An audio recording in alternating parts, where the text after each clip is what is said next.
تو یہاں بتا دیا انہوں نے کہ تم جو چاہتے ہو کر لو، میں تم پر ڈیپینڈنٹ ہوئی نہیں، میں تمہارا محتاج ہی نہیں، مجھے تم سے کوئی اجر نہیں چاہیے، بس میں تو پیغام پہنچا رہا ہوں اور میں تو خود اللہ کا فرما بردار ہوں۔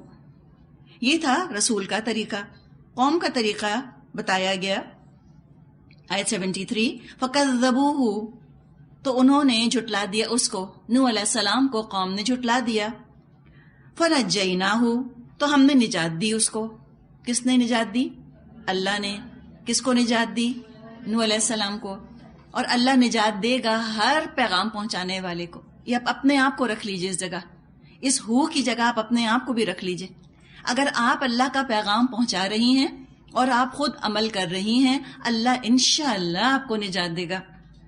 وَمَن مَّعَهُ، اور جو بھی ان کے ساتھ تھے، یعنی جو بھی نوح علیہ السلام کے ساتھی تھے، ان کو اللہ نے نجات دے دی، فی الفلک کی کشتی میں۔ وَجَعَلْنَاهُمْ خَلَائِفَ، اور انہی کو زمین میں جانشین بنایا، یعنی اللہ تعالیٰ نے انہی کی نسل کو قائم رکھا۔ یہ ہے کامیابی دنیاوی، دین اور دنیا کی کامیابی یہاں بتا دی گئی۔ آگ سے نجات، عذاب سے نجات دے دی گئی، یہ آخرت کی کامیابی ہے۔ وَجَعَلْنَاهُمْ خَلَائِفَ، اور ان کو بنایا زمین کا وارث، یہ ہے دنیا کی کامیابی۔ تو دین اور دنیا دونوں میں کامیاب رہے وہ۔ ہم عام طور پہ کامیابی کا کچھ اور یہ معیار سمجھتے ہیں۔ ہم یہ سمجھتے ہیں کامیاب ہونا یہ ہے کہ لوگ بات مان جائیں، نظام بدل جائے، لوگ کہیں کہ ہاں آپ ٹھیک کہہ رہے ہیں، ہم آپ کی بات مانتے ہیں۔ یہ بھی ہے کامیابی، کوئی شک نہیں، لیکن یہ عارضی کامیابی ہے۔ اصل کامیابی یہ ہے جس کا یہاں ذکر کیا گیا، یہ ہے پائیدار، ہمیشہ کی رہنے والی پرماننٹ کامیابی، پرماننٹ سکسیس۔ یہ ہے فلاح کہ آخرت میں انسان کامیاب ہو جائے، جیسے کہ ہم نے سورہ آل عمران میں پڑھا تھا کہ من زحزح عن النار وادخل الجنۃ فقد فاز، کہ جو بچا لیا گیا آگ سے اور داخل کر دیا گیا جنت میں، فقد فاز، وہی تو ہے کامیاب ہونے والا۔ تو اس کامیابی کو انسان ذہن میں رکھے، ورنہ جب ہم بہت چھوٹی والی کامیابی کو اپنا ٹارگٹ بناتے ہیں کہ لوگ کنونس ہو جائیں، لوگ قائل ہو جائیں، لوگ میری بات کو صحیح مان لیں اور میری مخالفت لوگ چھوڑ دیں، اور جب ہم کو یہ چھوٹی کامیابی نہیں ملتی ہم بددل ہو جاتے ہیں، ہم ڈس ہارٹیڈ ہونے لگتے ہیں۔ اس کامیابی کو انسان رکھے اپنے سامنے کہ میں نے بات بتا دی، میں نے عمل کر لیا، انشاءاللہ کامیابی یقینی ہے۔ تو یہ تو انجام ہوا ان لوگوں کا جنہوں نے اللہ کی فرما برداری کی، مسلموں کا انجام ہوا۔ مجرموں کا انجام بتایا، وَأَغْرَقْنَا الَّذِينَ كَذَّبُوا بِآيَاتِنَا فَانظُرْ كَيْفَ كَانَ عَاقِبَةُ الْمُنذَرِينَ، اور ان سب لوگوں کو غرق کر دیا جنہوں نے ہماری آیات کو جھٹلایا تھا، بس دیکھ لو کیسا انجام ہوا ان لوگوں کا جن کو کہ وارن کیا گیا تھا، جن کو کہ خبردار کیا گیا تھا۔ نوح علیہ السلام نے سمجھانے کا حق ادا کر دیا اور قوم نے جھٹلانے کا حق ادا کر دیا، لیکن تاریخ سے سبق کم ہی لوگ سیکھتے ہیں۔ فرمایا آگے آیت 74 ثم بعثنا من بعده رسلا الى قومهم فجاءوهم بالبينات فما كانوا ليؤمنوا بما كذبوا به من قبل كذلك نطبع على قلوب المعتدين۔ پھر نوح علیہ السلام کے بعد ہم نے مختلف پیغمبروں کو ان کی قوموں کی طرف بھیجا اور وہ ان کے پاس کھلی کھلی نشانیاں لے کر آئے، مگر جس چیز کو انہوں نے پہلے جھٹلا دیا تھا اسے پھر مان کر نہ دیا۔ اسی طرح ہم حد سے بڑھنے والوں کے دلوں پر ٹھپا لگا دیتے ہیں۔ رسولوں کی بات کی گئی ہے، اشارہ ہے ان رسولوں کی طرف جو نوح علیہ السلام کے بعد آئے، ہود علیہ السلام، صالح علیہ السلام، شعیب علیہ السلام۔ ان تمام اقوام کا اور ان کے رسولوں کا تفصیل سے ذکر سورہ ہود میں آئے گا۔ اچھا کیا ہوا؟ وجہ بڑی دلچسپ ہے۔ کیا ہوا؟ فما کانوا لیؤمنوا، وہ نہ تھے ایمان لانے والے۔ کیا وجہ ہوئی؟ یہ وجہ بڑی امپورٹنٹ ہے۔ وجہ یہ نہیں تھی کہ ان کو حق نظر نہ آیا، حق نظر آ گیا۔ ایشو کیا بنا؟ بما کذبوا بہ من قبل، اس لیے نہیں مانے حق کو چونکہ اس کو پہلے جھٹلا چکے تھے۔ اب کیا ہوا؟ پہلے تو جھٹلایا، اس لیے کہ بغیر سوچے سمجھے انکار کر دیا. اب تھوڑے عرصے کے بعد پتہ چلا کہ جو رسول بات کہہ رہے ہیں ہاں یہ تو ٹھیک ہی ہے، دل کھلا، لیکن حق کے درمیان اور قبولیت کے درمیان انا کی دیوار کھڑی ہو گئی، ایگو. اب میں غلطی مانوں کیسے؟ میں تو جھٹلا چکا، میں تو کہہ چکا ایک دفعہ کہ یہ بات ٹھیک نہیں ہے. اب اگر میں اس بات کو مان لیتا ہوں اس کا مطلب میں غلطی پر تھا. یہ جو میں ہے نا یہ اس بات کو قبول نہیں کرتی. کیسے مانوں کہ غلطی مجھ سے ہوئی؟ ایک دفعہ جھٹلا دیا، بس اس کے بعد پھر انہوں نے اسی کو پورا کر دکھایا، جس کو ہم کہتے ہیں lived up to the reputation. فرمایا کذالک نطبع علی قلوب المعتدین، ہم اسی طرح مہر کر دیتے ہیں حد سے گزرنے والوں کے دلوں پر. حق پہچان کے حق معلوم ہو جائے، اس کے بعد اس کو ایکنالج نہ کیا جائے، اس کا اعتراف نہ کیا جائے، اپنایا نہ جائے اس کو، اگر کسی تعصب کی وجہ سے یا کسی ضد کی وجہ سے یا کسی رسم یا رواج یا انا کی وجہ سے، تو پھر رفتہ رفتہ حق قبول کرنے کی صلاحیت ہی ختم ہو جاتی ہے. یہ یاد رکھیں کہ حق قبول کرنے کی صلاحیت دائمی نہیں ہے، پرماننٹ نہیں ہے. یہ اوپن اینڈڈ آفر نہیں ہے کہ اچھا جب تمہارا دل چاہے تم حق قبول کر لینا. نہیں، توبہ کے لیے اوپن اینڈڈ آفر ہے. ہاں تم جب پلٹو اللہ کی طرف آ جاؤ، اللہ تمہاری توبہ قبول فرمائے گا.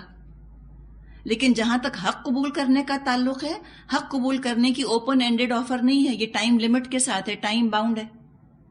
ایک خاص وقت تک مہلت دی جاتی ہے انسانوں کو کہ وہ حق قبول کر لیں، اور جب وہ ان کی مہلت ختم ہو جاتی ہے پھر اللہ تعالیٰ ان کے دلوں کے اوپر مہر لگا دیتا ہے. اب ایک اور ایسے ہی مہر زدہ قوم کا ذکر ہے، فرعون کا اور اس کی نسل کا اور اس کی قوم کا. آیت نمبر 75 سے اب تذکرہ شروع ہو رہا ہے فرعون کا اور اس کی طرف جو رسول بھیجے گئے موسیٰ علیہ السلام اور ہارون علیہ السلام.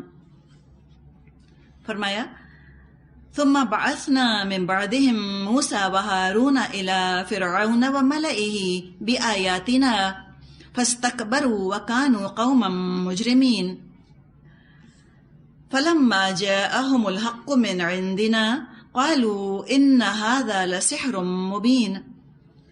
پھر ان کے بعد ہم نے موسیٰ اور ہارون علیہ السلام کو اپنی نشانیوں کے ساتھ فرعون اور اس کے سرداروں کی طرف بھیجا، مگر انہوں نے اپنی بڑائی کا گھمنڈ کیا. فاستکبروا، اور وہ مجرم لوگ تھے. بس جب ہمارے پاس سے حق ان کے سامنے آیا تو انہوں نے کہہ دیا یہ تو کھلا جادو ہے. موسیٰ علیہ السلام کا زمانہ تقریباً 1350 قبل مسیح کا زمانہ ہے، 1350 BC. موسیٰ علیہ السلام کا نام قرآن میں سب سے زیادہ آیا ہے. انبیاء اور رسولوں کے ناموں میں یا کوئی بھی جو نام قرآن میں آئے ہیں، موسیٰ علیہ السلام کا نام سب سے زیادہ آیا ہے، تقریباً 136 دفعہ، 136 ٹائمز. پہلے پارے سے لے کے آخری پارے تک ہم دیکھتے ہیں کہ موسیٰ علیہ السلام کا ذکر ہے اور فرعون کا بھی ذکر آیا ہے. بتا دیا کہ اس نے تو انکار کیا تکبر کی وجہ سے، قوم نے بھی تکبر کی وجہ سے انکار کیا، اور وہ تھے ہی مجرم. حق اس لیے انسان نہیں مانتا کہ وہ ذاتی کرنا چاہ رہا ہوتا ہے، سیدھی بات ہے. کسی اور کا وہ حق غصب کرنا چاہ رہا ہوتا ہے، کسی اور کے رائٹس کو یوزرپ کرنا چاہ رہا ہوتا ہے، اسی لیے وہ ٹروتھ کو نہیں مانتا. اگر وہ حق مان لے تو اس کو لوگوں کا بھی حق ادا کرنا پڑے گا. یہ کام وہ کرنا نہیں چاہتا، ظالم بن کے رہنا چاہتا ہے، مجرم بن کے رہنا چاہتا ہے. اور مجرم کون؟ جو شعور کے ساتھ برائی کرے، پورے کانشسنس کے ساتھ، پورے شعور کے ساتھ، پوری ڈٹائی کے ساتھ انہوں نے اللہ کے احکامات کو توڑا. اور جب حق آیا کہہ دیا کہ یہ تو جادوگر ہے. موسیٰ علیہ السلام کے بارے میں کہہ دیا کہ یہ جادوگر ہے. آیت 77 قال موسیٰ، کہا موسیٰ علیہ السلام نے، اتقولون للحق لما جاءکم السحر هذا ولا يفلح الساحرون. موسیٰ علیہ السلام نے جواب دیا، تم حق کو یہ کہتے ہو جبکہ وہ تمہارے سامنے آ گیا، کیا یہ جادو ہے؟ حالانکہ جادوگر فلاح نہیں پایا کرتے. یہ جو جملہ ہے السحر ھذا، کیا یہ جادو ہے، جس کو ہم کہتے ہیں نا انگلش میں سرچنگ کویشچن. تم خود جواب دو اس کا. تمہاری اپنی عقل، تمہاری فطرت گواہی دے گی کہ جو یہ معجزات دکھائے گئے ہیں، لاٹھی کا سانپ بن جانا یا ہاتھ کا سفید ہو جانا، عصائے موسیٰ اور ید بیضا، ہرگز جادو نہیں ہے. اور فرعون کو اور اس کے درباریوں کو خوب پتا تھا کہ جادو نہیں ہے. وہ دلوں میں قائل ہو چکے تھے اس بات کے، لیکن ظلم اور غرور کی وجہ سے انہوں نے انکار کر دیا. کہا آیت 78، قالوا اجئتنا لتلفتنا عما وجدنا علیہ آباءنا وتکون لکم الکبریاء فی الارض وما نحن لکم بمؤمنین وقال فرعون ائتونی بکل ساحر علیم. فلما جاء السحرة قال لهم موسى القوا ما انتم ملقون. انہوں نے جواب دیا، کیا تو اس لیے آیا ہے کہ ہمیں اس طریقے سے پھیر دے جس پر ہم نے اپنے باپ دادا کو پایا ہے، اور زمین میں بڑائی تم دونوں کی قائم ہو جائے؟ تمہاری بات تو ہم ماننے والے نہیں ہیں. اور فرعون نے اپنے آدمیوں سے کہا، ہر ماہر فن جادوگر کو میرے پاس حاضر کرو. جب جادوگر آ گئے تو موسیٰ علیہ السلام نے ان سے کہا، جو کچھ تمہیں پھینکنا ہے تم پھینکو. اب یہاں پر آپ دیکھیں وہی قصہ ہے فرعون کا اور موسیٰ علیہ السلام کا. کئی دفعہ ہم اس پہ سے گزر چکے ہیں، لیکن جب یہ قرآن میں آتا ہے ایک نئے اینگل سے آتا ہے، ایک نئے پہلو سے آتا ہے. جہاں تک وہ جادوگروں سے مقابلے کا تعلق ہے، وہ حصہ تو سمپل ہے نسبتاً، ہم پڑھ چکے ہیں. یہاں پر آپ اس پر بھی توجہ کو مرکوز کریں، اپنی اٹینشن فوکس کریں، جہاں پر فرعون کہہ رہا ہے کہ تم تو اس لیے آئے ہو کہ تم ہمیں اپنے باپ دادا کے طریقوں سے ہٹا دو. ایک بات اس نے یہ کہی. اس میں آپ دیکھیں کہ ایک طرح سے لوگوں کے جذبات وہ بھڑکا رہا ہے، لوگوں کو موسیٰ علیہ السلام کے خلاف کرنا چاہ رہا ہے اپنی اس بات سے کہ لوگوں کے اندر جو خاندانی غیرت ہوتی ہے، اپنے خاندان کی رسومات کی جو عظمت ہوتی ہے اور اپنی خاندان کی رسومات کے ساتھ جو وفاداری ہوتی ہے، اس کو اس نے بھڑکایا کہ دیکھو یہ جو آ گیا ہے موسیٰ علیہ السلام، یہ دراصل تم کو تمہارے باپ دادا کے طریقوں سے ہٹانا چاہتا ہے. ایک بات یہ تاکہ لوگوں کے بھی جذبات بھڑکیں، ایک طرح کا ایموشنل کارڈ ہے جو اس نے استعمال کیا.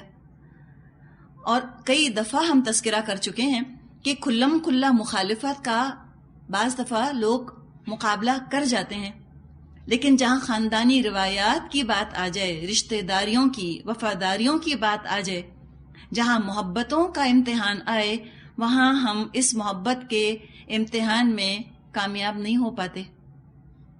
ہم ڈل مل ہو جاتے ہیں، ہم کہتے ہیں ہاں پڑھا تو ہے، سنت طریقہ یہ ہے، لیکن یہ بھی تو ہے. فوراً ہم وہاں پر کمپرومائز پر آمادہ ہو جاتے ہیں. تو اس نے اس طرح سے موسیٰ علیہ السلام کا مقابلہ کیا کہ لوگوں کے جذبات کو اس نے اکسایا، بھڑکایا کہ دیکھو یہ تمہارے باپ دادا کے طریقوں سے تم کو ورغلانے کے لیے، ہٹانے کے لیے آیا ہے. ایک یہ بات کہی. دوسری بات کیا کہی؟ وَتَكُونَ لَكُمَ الْكِبْرِيَاءُ فِي الْأَرْضِ. اس نے کہا کہ موسیٰ تم اور تمہارا جو یہ بھائی ہے ہارون، تم دونوں تو دراصل ہو بڑے ایمبیشس. تم تو چاہتے ہو کہ تم کسی طرح سے سب کے حکمران بن جاؤ، تم تو غلبہ چاہتے ہو. یہ دین وین کی بات بیکار ہے، یہ تمہارا اپنا پرسنل ایمبیشن ہے کوئی. تم دراصل بڑے ایمبیشس ہو، تمہیں دنیا چاہیے، اور دنیا حاصل کرنے کے لیے تم جو ہے یہ مذہب کا کارڈ استعمال کر رہے ہو، ریلیجس کارڈ تم استعمال کر رہے ہو. تو اب دیکھیے، اگر کوئی دعوت پیش کرتا ہے دین کی،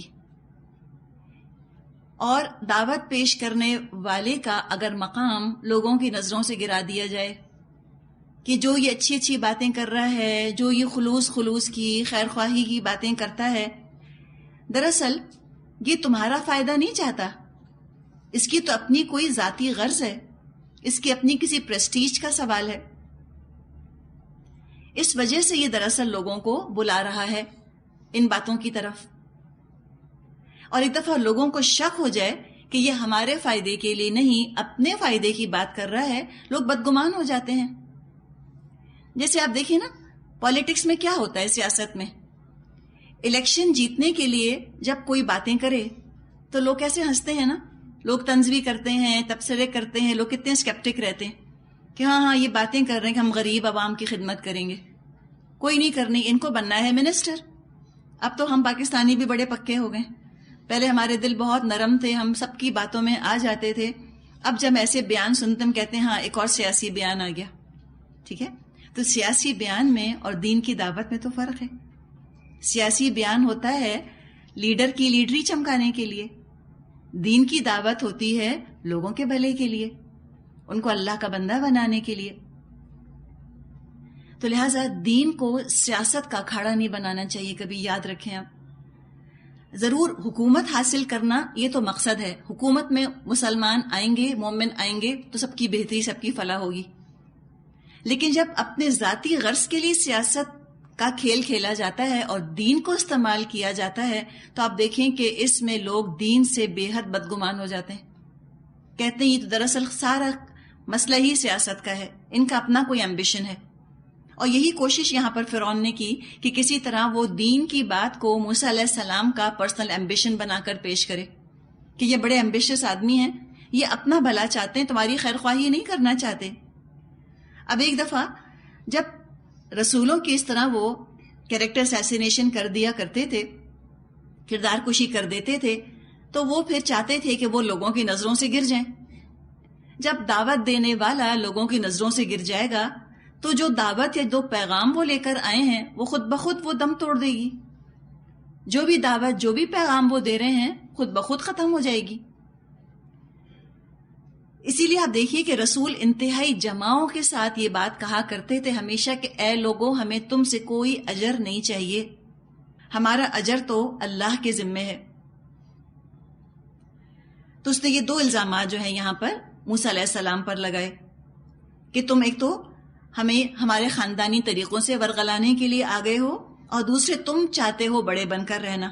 اور پھر کیا کہا، وَمَا نَحْنُ لَكُمَا بِمُؤْمِنِينَ، ہم ایسے سیدھے نہیں ہیں کہ تمہاری باتوں میں آ جائیں، ہم بھی بڑے عقل مند ہیں. اور کہا اس نے، فرعون نے اپنے درباریوں سے کہ تم جادوگروں کو جمع کرو. جادوگر آ گئے، مقابلہ شروع ہونے والا تھا. موسیٰ علیہ السلام سے انہوں نے پوچھا کہ آپ ڈالیں یا ہم ڈالیں گے. بہرحال جو بھی بات ہوئی، موسیٰ علیہ السلام نے ان سے کہا کہ تم پھینکو جو تمہیں پھینکنا ہے.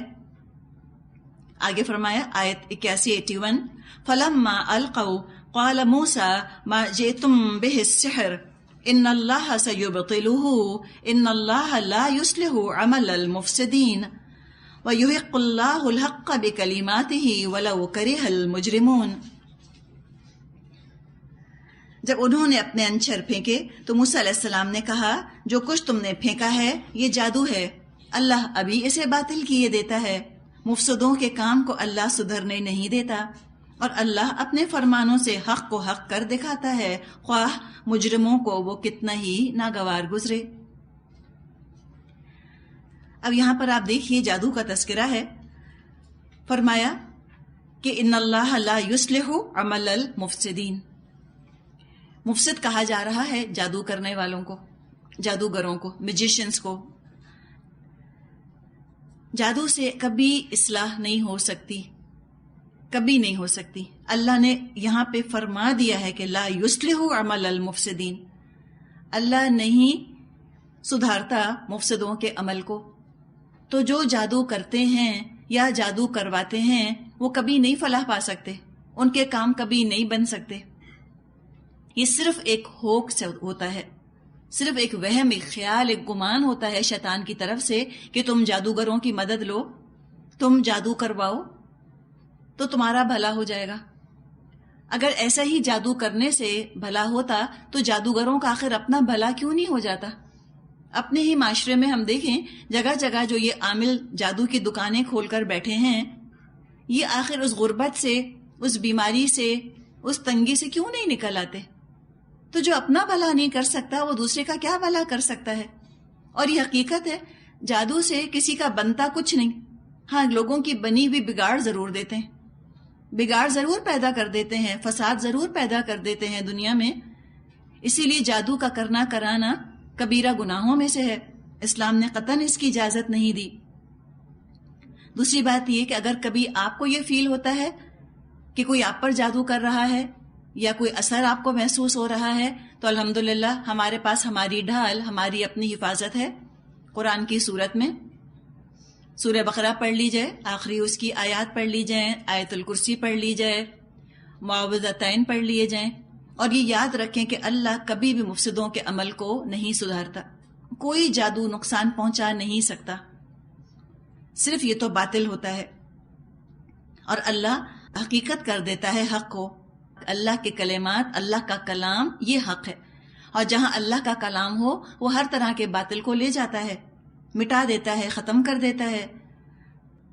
آگے فرمایا آیت 83، فما آمن لموسى إلا ذرية من قومه على خوف من فرعون وملئهم أن يفتنهم وإن فرعون لعال في الأرض وإنه لمن المسرفين. موسیٰ علیہ السلام کو اس کی قوم میں سے چند نوجوانوں کے سوا اور کسی نے نہ مانا، فرعون کے ڈر سے اور خود اپنی قوم کے بڑوں کے ڈر سے، جنہیں خوف تھا کہ فرعون ان کو عذاب میں مبتلا کرے گا.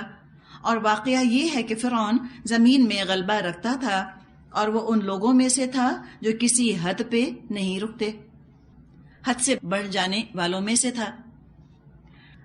اچھا جی، اب یہاں پر آپ دیکھیں ذکر آ رہا ہے موسیٰ علیہ السلام کی قوم کے دو گروہوں کا. اب تک تو ہم نے دو گروہ پڑھے ہیں نا، کافر اور مسلم. یا دیکھیں یہ بڑا دلچسپ مقام ہے قرآن کا، یہاں پر رسول کے ماننے والوں کو دو حصوں میں تقسیم کیا جا رہا ہے، ورنہ عام طور پہ تقسیم تو ہم پڑھتے ہیں ماننے والے اور نہ ماننے والے. اچھا، ایک اور تقسیم ہم نے پڑھی ہے کہ جو رسول کو مان لیں، ان میں سے کچھ ہوتے ہیں مومن، کچھ ہوتے ہیں منافق. ٹھیک ہے، اب یہاں ایک اور تقسیم ہم پڑھ رہے ہیں. یہ تقسیم جو ہے یہ عمر کی تقسیم ہے، ایج کی. عمر کے حساب سے بھی انسان کا جو رسپانس ہوتا ہے، جس طرح کہ وہ اپنے رد عمل کا اظہار کرتا ہے حق سن کر، اس میں فرق ہوتا ہے. یہاں بتایا کہ موسیٰ علیہ السلام کی بات کی تصدیق نہیں کی سوائے چند نوجوانوں نے ان کی قوم میں سے. آمنا لی موسیٰ کی بات کی جا رہی ہے، آمنا بی موسیٰ کی بات نہیں کی جا رہی. بنی اسرائیل پوری قوم وہ تو موسیٰ علیہ السلام کو رسول مانتی تھی، اللہ کو مانتی تھی، تورات کو اللہ کی کتاب انہوں نے مانا تھا کہ وہ تو ماننے والے تو تھے. مراد ہے یہاں پر اطاعت کرنا. ایک ہے ماننا، مانتے تو سب تھے، ایمان کا دعویٰ تو سب نے کیا تھا، لیکن موسیٰ علیہ السلام کی اطاعت کنہوں نے کی؟ ذریۃ من قومہ، موسیٰ علیہ السلام کی قوم کے نوجوانوں نے. بنی اسرائیل تو نسلی مسلمان تھے، وہ کافر نہیں تھے. ابراہیم علیہ السلام سے لے کے یوسف علیہ السلام سب کو وہ مانتے تھے، موسیٰ علیہ السلام کو بھی رسول مانتے تھے. مسئلہ کیا ہو گیا تھا کہ مدتوں کی غلامی نے ان کے اندر کم حوصلگی پیدا کر دی تھی، کم ہمتی پیدا کر دی تھی. ایمان رکھنے کے باوجود کھلم کھلا موسیٰ علیہ السلام کا ساتھ دینے، ان کی فرما برداری کرنے کی وہ ہمت نہیں پاتے تھے اپنے اندر. اور یہ کون تھے؟ یہ بڑی عمر کے لوگ تھے. اب جب انسان کی عمر بڑی ہو جاتی ہے تو کچھ اس کے اندر کمزوری پیدا ہو جاتی ہے. نہ صرف اس کا جسم کمزور ہو جاتا ہے بلکہ اس کے قوا بھی کمزور ہو جاتے ہیں نا. اس کے ہاتھ پاؤں کے اندر جیسے کمزوری آتی ہے، اس کی نروز بھی کمزور ہو جاتی ہیں. وہ یہ نہیں چاہتا کہ میں کہیں مخالفت اٹھاؤں، وہ چاہتا ہے کہ بس ہر طرف جو ہے وہ امن رہے، اتحاد رہے. اختلاف سے گھبراہٹ ہونے لگتی ہے. اس کو ہم یوں کہیں کہ پھر وہ سٹینڈ لیتے ہوئے ڈرنے لگتے ہیں، کہتے ہیں کلیش ہوگا، پرابلم ہوگا، ہم سے نہیں برداشت ہوتا، بس ہم نے بہت مشکلات اٹھا لی، اب ہم تھک گئے، ہم سے ابھی چخ نہیں ہوتی ہر وقت کی. اس کو یہ کہو، وہ اس کو یہ کہو، وہ نہیں سمجھ رہا، اس کو سمجھاؤ. وہ ناراض ہو رہا ہے، اس کی ناراضگی برداشت کرو، یہ پھر عمر کے ساتھ ساتھ یہ چیز انسان کو مشکل لگنے لگتی ہے۔ تو یہ یہاں پر ذکر کیا گیا کہ بنی اسرائیل کے جو یوتھ تھے، جو نوجوان نسل تھی، اس نے تو موسیٰ علیہ السلام کی اطاعت کی، یعنی کہ رسک لیا، جو موسیٰ علیہ السلام نے کہا انہوں نے مانا، at whatever the cost, جو بھی ان کو قربانی دینی پڑی انہوں نے دی۔ لیکن جو بڑے بوڑھے تھے بنی اسرائیل کے، وہ اس کی ہمت نہ کر سکے، اس لیے کہ ان کے اندر اتنی توانائی نہ رہی تھی، ان کے نروز کیوں سمجھیں کہ جواب دے گئی تھیں ایک طرح سے۔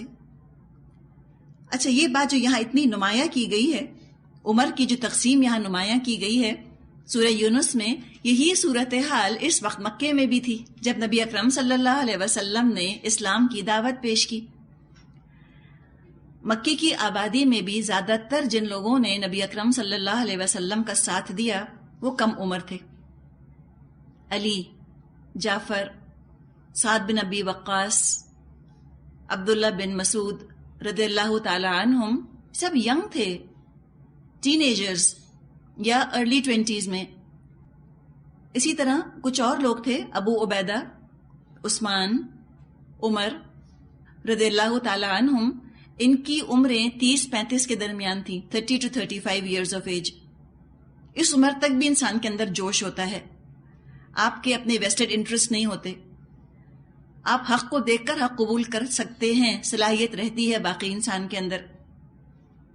تو زیادہ تر جو تھے نبی اکرم صلی اللہ علیہ وسلم کو ماننے والے، وہ سمجھیے کہ 15-16 سال سے لے کر اور 35 سال کے درمیان کے لوگ تھے۔ چند صحابہ ہیں جن کے نام ہمیں ملتے ہیں جو کہ نبی اکرم صلی اللہ علیہ وسلم کے ہم عمر تھے۔ ہم عمر بھی کتنے؟ 40 سال کی عمر۔ جب یہ سورہ یونس نازل ہو رہی ہے تو یہ سمجھے کہ 50 سال کی عمر تھی ان کی، اور وہ تھے ابو بکر، حمزہ اور عمار بن یاسر رضی اللہ عنہم۔ صرف ایک صحابی کا ہمیں نام ملتا ہے ابتدائی دور میں کہ جن کی عمر نبی اکرم صلی اللہ علیہ وسلم سے زیادہ تھی اور انہوں نے اسلام قبول کیا، اور وہ تھے عبیدہ بن حارث مطلبی رضی اللہ عنہ۔ تو زیادہ تر تو ینگ لوگ تھے جنہوں نے قبول کیا، اور کیوں نہ قبول کیا بڑی عمر کے لوگوں نے؟ علی خوف من فرعون، حکومت کے خوف سے، و ملئہم، اور اس کے سرداروں کے خوف سے کہ یہ تو اب ہماری زندگی مشکل کر دیں گے۔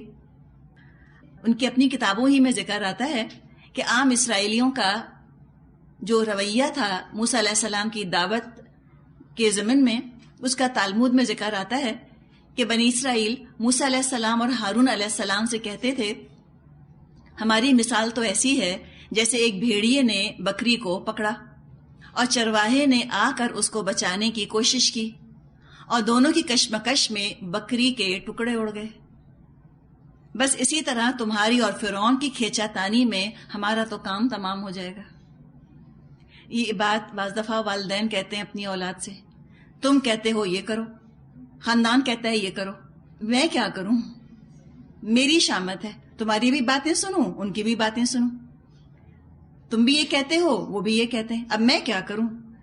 تو یہ ہو جاتا ہے نا کہ آج کل ہم اسی میں پھنس جاتے ہیں کہ دین والے کہتے ہیں مت کرو، دنیا کہتی ہے کرو، کہتے ہیں ہماری شامت آ گئی ہے، سکون ختم ہو گیا، چین سے نہیں بیٹھ سکتے، کہیں جا کر ناراض ہونے لگتے ہیں، وہ خفا ہونے لگتے ہیں اس کے اوپر، اپنا چین خود کھویا۔ کیوں چاہتے ہیں کہ خالق اور مخلوق دونوں کو راضی رکھیں بیک وقت؟ اپنی پرائرٹی فکس کر لیں نا، زندگی میں ایک طرف ہو جائیں، دو کشتیوں کے مسافر کیوں بنے؟ اللہ کی رضا بھی بہت پیاری ہے لیکن لوگوں کی رضا بھی نہیں چھوڑنی ہاتھ سے۔ تو جب دو کشتیوں میں کوئی سوار ہوگا تو کیا ہوگا؟ دو ٹکڑے ہی تو ہوں گے اس کے، چین کہیں نہیں آنے والا۔ نہ اللہ والوں میں بیٹھ کے چین آئے گا، وہاں ریزنٹمنٹ آتی رہے گی کہ اتنی سختی سے انٹرپریٹ کرتے ہیں دین کو، اور جب دنیا والوں میں بیٹھیں گے وہاں بھی ضمیر چٹکیاں لے گا کہ جو یہ کر رہے ہیں یہ ہے تو نہیں نا سنت سے ثابت، ہے تو چیز غلط، تو میں یہاں کیوں بیٹھی ہوں، میں کیوں شامل ہوں ان کے اندر؟ تو ایک انسان فیصلہ کر لے کہ مجھے راضی کس کو کرنا ہے، حق کیا ہے۔ جب حق سامنے آ گیا، چاہے پورا معاشرہ ٹکراتا ہو اس سے، آپ حق کا ساتھ دیجئے بس۔ جو لوگ روتے ہیں، خفا ہوتے ہیں، ان کا رونا دھونا سب عارضی ہے، اپنے رونے کی ہم فکر کریں کہ ان کو رونے سے بچانا، ان کو راضی کرنا کہیں اللہ کی ناراضگی کا سبب نہ بن جائے، کہ ان کے آنسو پوچھتے پوچھتے ہم نہ ہمیشہ کا رونا اپنے لیے خرید لیں جہنم کا۔ تو انسان جب یہ سوچتا ہے تو پھر ایک طرف ہو جاتا ہے وہ سکون سے۔ اور یہ دنیا میں لوگوں کی طرف سے ناراضگی یا لوگوں کی طرف سے تعریفیں، یہ تو عارضی ہیں، ٹیمپرری ہیں، لہروں کی طرح آتی ہیں، لہروں کی طرح چلی جاتی ہیں۔ تو کون عقل مند ہوگا جو لہروں پر گھر بنائے؟ کوئی نہیں بناتا۔ کبھی آپ نے دیکھا کسی کو کہ وہ سمندر کے بالکل کنارے پر جا کر گھر بنا دے؟ تو ہم اپنے اعمال کی بنیاد لوگوں کے بدلتے موڈز پہ کیوں رکھتے ہیں؟ اور آج ناراض ہیں، کل راضی بھی ہو جائیں گے۔ تھوڑی سی دیر کی بات ہے نا، تھوڑی سی اپنے نروز انسان سٹرونگ کر لے۔ تو یہی بالکل جو کہ آپ کو یہ بھی حال سنایا جو تلمود میں لکھا ہوا ہے، یہی بعض دفعہ ہماری بھی کیفیت ہو جاتی ہے۔